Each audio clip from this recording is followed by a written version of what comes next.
আমি এখন দেখানো শুরু করি। এই যে দেখেন, এইটা যারা আমাকে গতবার যখন আমি ওমরাতে গেলাম, আমার হোটেল রুম থেকে কাবা ভিউটার থেকে কিন্তু এই আবায়াটা পরা ছিলাম। যদিও অনেকে ক্লিয়ার বুঝতে পারেন নাই, কারণ আমি ইচ্ছা করে ক্লিয়ার ছবি দেই নাই, কারণ ওই মুহূর্তে তো এটা স্টক ছিল না।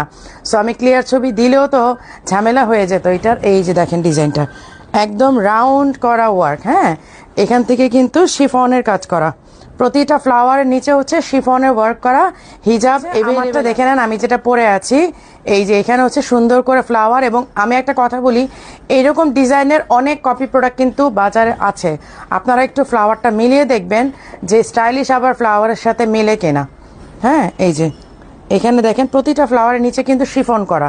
আমি এটা কাছের থেকে দেখাই দিই, তাহলে বুঝবেন। আসলে ব্ল্যাক তো, ব্ল্যাক বোরখাগুলোর এই একটা প্রবলেম যে বোঝানো যায় না আসলে।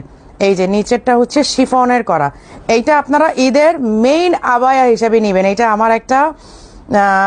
আমার একটা রিকোয়েস্ট যে আপনারা মেইন আবায়া হিসাবে এটা নেবেন। ঈদের মেইন আবায়া থাকবে আপনাদের এইটা, কারণ এমন না যে আমরা কোরবানি ঈদের দিনই বের হই, কারণ ঈদের দিন আমরা যারা মেয়েরা আছি বাসায়, আমাদের কোরবানি ঝামেলা থাকে, সবকিছু গেস্ট আসে, আমাদের কি করতে হয়, আমাদের করতে হয় পরের দিন থেকে আমরা ঘুরতে বের হই। আর তারপর হচ্ছে ঈদের পরে কিন্তু আমাদের অনেক প্রোগ্রাম থাকে। এই যে এই হচ্ছে স্লিভটা, হ্যাঁ, স্লিভের এখানে কিন্তু বাটন করা, দেখেন এই যে স্লিভের এখানে বাটন করা পারে। এই যে এই পার্টটা হচ্ছে শিফনের, দেখেন এই পার্টটা হচ্ছে শিফনের। এই যে আমার হাতটা কিন্তু ভিজিবল, দেখেন এটা কিন্তু ট্রান্সপারেন্ট হবে। হ্যাঁ, এই যে আমি যেহেতু ব্ল্যাক প্যান্ট পরা আছি, এবং আপনারা যখন এটা নর্মালি পরবেন, মানে ব্ল্যাক ভেতরে প্যান্ট থাকলে বা সালোয়ার থাকলে আর কোনো প্রবলেমও হবে না, কিছু দেখাও যাবে না, একদম ভিজিবল হবে না। এই যে দেখেন প্রতিটা ফ্লাওয়ারের নিচে কিন্তু এখানে করা, এই যে কি বলে, শিফন দিয়ে ডিজাইন করা আছে। এবং এইখান থেকে পুরাটা নিচে কিন্তু পিরামিড স্টাইলে, হ্যাঁ, পিরামিড স্টাইলে ডিজাইনটা, হ্যাঁ, একদম নিচেরটা কিন্তু ঘের অনেক। আপনি যখন হাঁটবেন খুবই সুন্দর একটা লুক আপনার আসবে, কারণ নিচ থেকে এটা ছড়ানো, উপর থেকে বডিটা চাপা হয়ে নিচে কিন্তু এটা পুরো ছড়িয়ে গেছে। আর ব্ল্যাক আবায়াগুলো না আসলে লাইভে বোঝানোটা আমার জন্য খুবই কষ্টকর। ব্ল্যাক আবায়াগুলো কোনোভাবেই আমি বোঝাতেই পারি না।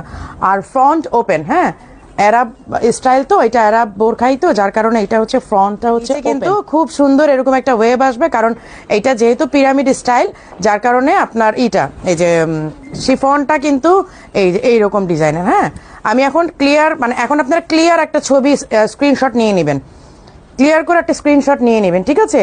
দেখেন খুবই ঝিলঝিল করতেছে, কিন্তু অনেক বেশি সুন্দর। এটা পরে আমি যেদিন কাবা ভিউটার থেকে আমি যখন ছবি নিয়েছিলাম, তখন হচ্ছে আমার এই আবায়াটা পরা ছিলাম, কিন্তু ওইটাতে ক্লিয়ার আমি ছবি দেই নাই, কারণ তখন এটা স্টকই হয় নাই, স্টক প্রোডাকশন হয়ই নাই। তাহলে আমি কিভাবে ক্লিয়ার ছবি দিতাম? অপেক্ষায় ছিলাম কবে এটা প্রোডাকশন হবে আর কবে আমি আপনাদেরকে ছবি দিতে পারবো, ঠিক আছে?